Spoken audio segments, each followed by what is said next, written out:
There's a war going on in the world.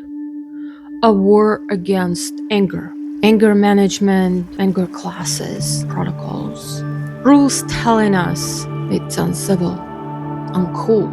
A low vibe must be tamed and mastered. But is it really?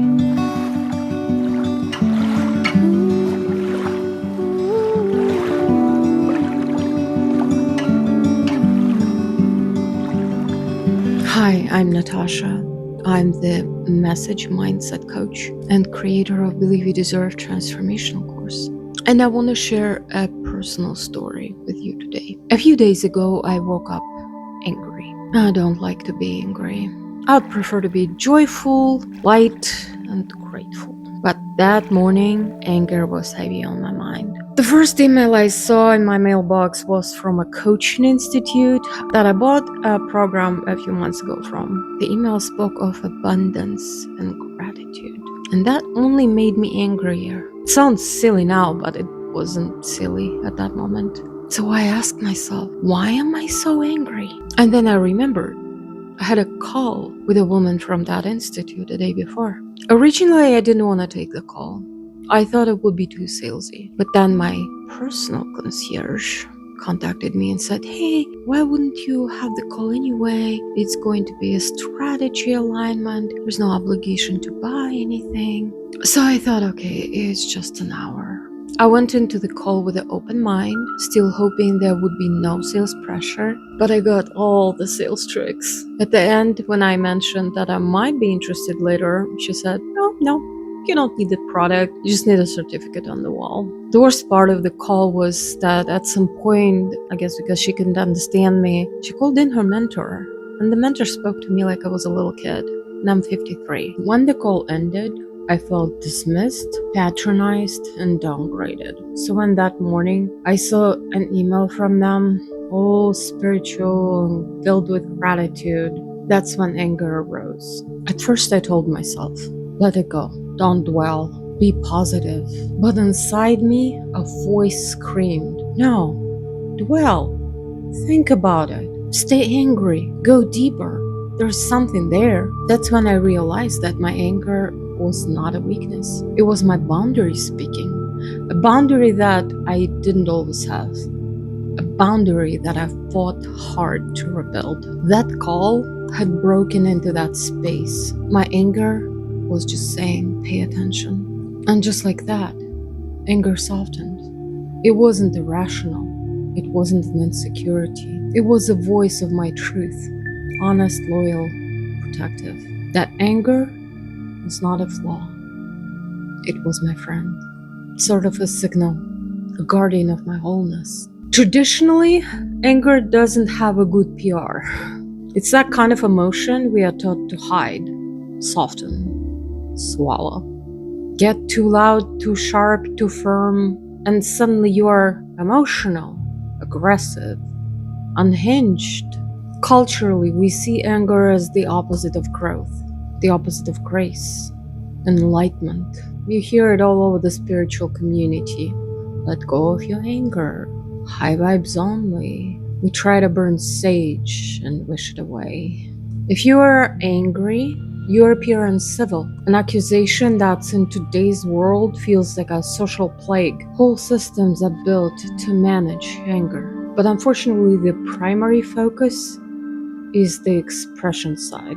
The goal is to prevent harm, avoid disruption, keep the environment safe. And the message is pretty clear.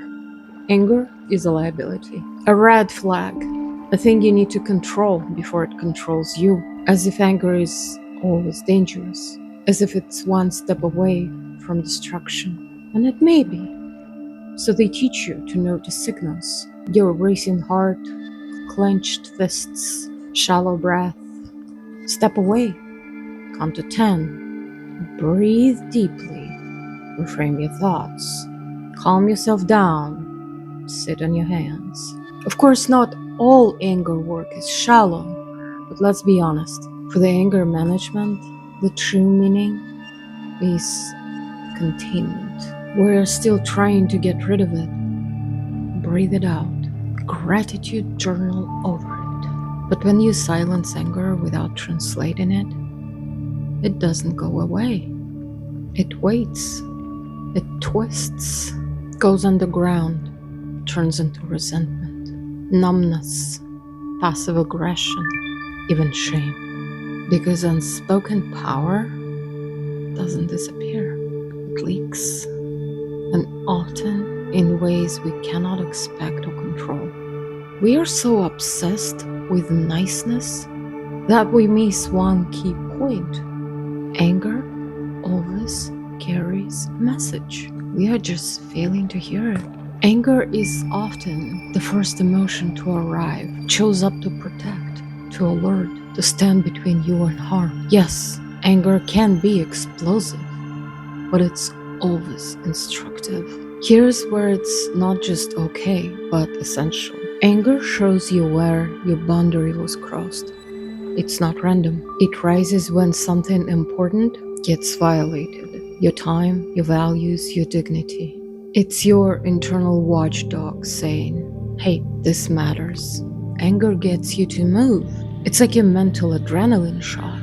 It has energy, power, passion. It calls you to act, to fix, to defend, to reclaim. That fire is exactly what gets things done. Anger cuts through confusion and helps you speak up. When you are dismissed, overlooked, or treated unfairly, anger gives you the edge to say, passion to deliver, and even clarity to choose the right words. Anger always speaks the truth. Anger is a sign you're alive. When you've been stuck in numbness or silence for too long, anger is often the first signal that you're coming back, that you remember your worth, that it's time to act. Anger is how we stand for what's right and creates unity. Anger is not always personal. Sometimes it shows up for something else, the injustice, harm, something bigger than you. In the face of real danger or dishonesty, shared anger bonds us. It says we care. So really, anger is not the villain. It's our alarm system and sometimes a rescue crew. Anger gets destructive, but only when you try to weaponize it. When we fire it without ever stopping to ask, what is it trying to protect? But anger isn't there to burn bridges. It's here to build boundaries. It's the loudest voice your authenticity has. The one that screams when something is not safe, not right, not okay. It doesn't rise to destroy, it rises to wake you up. So the next time the anger rises, instead of pushing it down or unleashing it, talk to it and ask, what are you trying to protect? What value of mine is being dishonored? What truth are you asking me to see that I've been avoiding? Are you pointing to a boundary I didn't know I needed until now? What have I been tolerating that you can no longer let me ignore? What part of me have I silenced that you're finally giving a voice to? Listening to anger doesn't mean you let it drive the car. It means you give it a seat at the table. You hear it out and take its wisdom, not volatility. That's how anger becomes a tool, not a tantrum, a compass for truth. So really, anger is not the problem. The problem is the world that doesn't want to hear what anger is trying to say. A world that would rather have you quiet, agreeable, grateful, spiritual, even when something inside you is screaming no. But here's what I've learned. In the moments when I've listened to my anger, really listened, those are the moments that I've taken something back. I will just let it remind me of who I am and what I will never allow again. Share your thoughts about anger. What is it teaching you? Let's have a conversation. And remember, you're not alone.